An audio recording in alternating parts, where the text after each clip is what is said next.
नमस्कार. श्री स्वामी समर्थ. आता तुम्हाला ज्या गोष्टी मी सांगणार आहे, काय ज्या ज्या टिप्स आहे ते तुम्ही महत्त्वपूर्ण ऐका.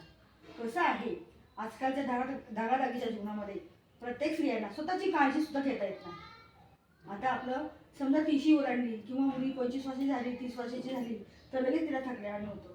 आता या गोष्टी काय आहे तर तुम्हाला मी जाणून घेऊयात आपण. तर कसं आहे, आता ज्या टीचर्स लोक आहेत, आता बऱ्याचदा असं म्हणजे समजलं आहे की आता माझी पण आता पुतणी आहे किंवा माझी मुलगी आहे. आता आमचं 50च्या नंतर 50शी उलटली तरी सुद्धा आम्हाला कंबर वगैरे काही दुखत नाही किंवा कुठल्या गोष्टीचा थकवा येत्या उत्साह प्रत्येक गोष्टीला आम्हाला कामाला असतो. तर त्याचं कारण काय आहे, तर आजकाल काय करतात मुली काय करतात, तर आपण पहाटे उठत नाही. पहाटे उठल्यानंतर सूर्यनारायण उगायच्या अगोदर सर्वांनी उठलं पाहिजे, म्हणजे तेव्हा आंघोळ झाली पाहिजे किंवा त्यावेळेसच आपल्याला म्हणजे जलप्राशन केलं पाहिजे. आणि काही ज्या गोष्टी आहेत, आता आपण ज्या स्त्रियांसाठी जे लागतात, कुणाला म्हणजे असं कंबर दुखत असेल त्यांनी मेथ्या पण खाल्ल्या पाहिजे आणि सप्तधान्य तर अवश्य खाल्ले पाहिजे. पालेभाज्या खात नाही, हे आवडत नाही, ते आवडत नाही आणि मग बर्गर खाणार, हे खाणार, ते खाणार आणि काहीतरी चाऊमिन खाणार. आणि टीचर लोक जे आहे त्यांना सकाळची घाई असते, त्यासुद्धा प्रत्येक यांचं जास्त करून दवाखान्यामध्ये आपली गर्दी झालेली असते. तर टीचर लोक सुद्धा काय करतात, सकाळी चहा पोळी वगैरे खातात. चहा पोळी खाणे हे कधी पण चांगलं नाही आहे. तर सकाळी तुम्ही प्राऊड्स खा, म्हणजे कसं मूग भिजून खा, कडधान्य जे आहे ते मूग ते भिजून खा किंवा सकाळी मनुके खा किंवा एखादं म्हणजे सॅलेड करून खा. तुम्हाला ते आवडत नसेल तर त्याच्यामध्ये गाजर टाका, त्याच्यामध्ये बीट टाका, त्याच्यामध्ये काकडी टाका.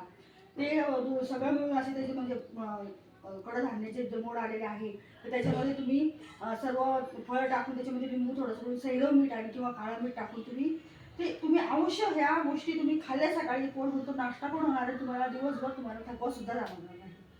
आणि दुसरं असं की आपण जे सप्तधान्य आहे त्याच्यामध्ये आहे बाजरी, ज्वारी, नाचणी आणि पुन्हा तुम्हाला सांगते अजून मूग, मठ आणि उडीद आणि त्यात थोडंसं आपल्याला भाजून मेठ्या पण टाकायच्या आहे, तीळ टाकायचे आहे.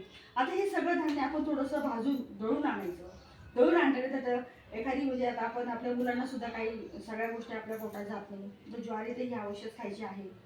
तर त्या पिठं जे आपण आणून त्याच्यामध्ये थोडंसं ओवा टाकून, जिरं वगैरे टाकून किंवा धणे धणे पण टाकायचे आहे आपल्याला. आणि ते जे आपण रोजच्या प्रमाणे जर एखादी जी पोळी तयार केली किंवा त्याच्यात कोथिंबीर टाका, कधी मेथीची भाजी टाका, कधी तुम्ही पालक टाका. या गोष्टी तुम्ही त्याच्यात टाकून खाल्ल्या तर तुम्हाला संपूर्ण आहार तुमचा जो आहे म्हणजे पूर्ण तुम्हाला आहार मिळणार आहे.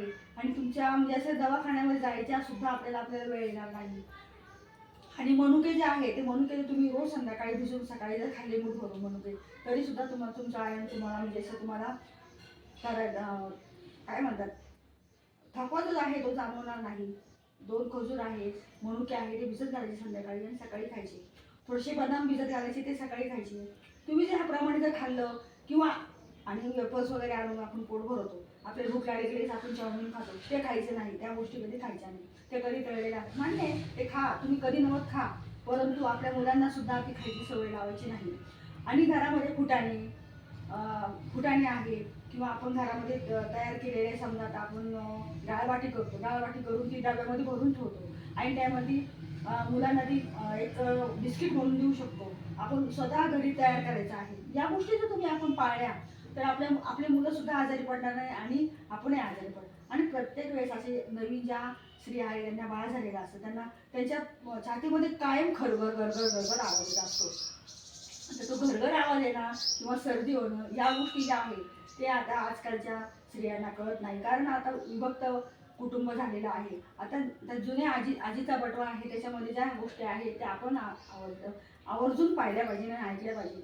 कसं आहे, आता आपण आपल्या मुलं छोटे बाळ असतं त्याला घरघर होत असते किंवा त्याला सर्दी होत असते, हे वातावरण बदलतं, त्याच्यात आपल्याला काय करायचं, मोहरीचं तेल आहे ते साणीवर टाकायचं आणि त्याला आपण साणी असं जायफळ जे आहे जायफळ उगाळायचं आणि ते त्याच्या कपड्याला लावायचं, त्याच्या हाताची मालिश करायची. हाताची मालिश करायची, तळपायाची मालिश करायची, छातीची मालिश करायची. तुम्ही जर हे आपली झोपताना त्याला जर केलं रोज, दुसऱ्या औषधं न देता, तर बघा त्याला खूप फरक जाणवेल. तुम्ही या गोष्टी ज्या सोप्या सोप्या गोष्टी आहेत त्या तुम्ही आवर्जून करा.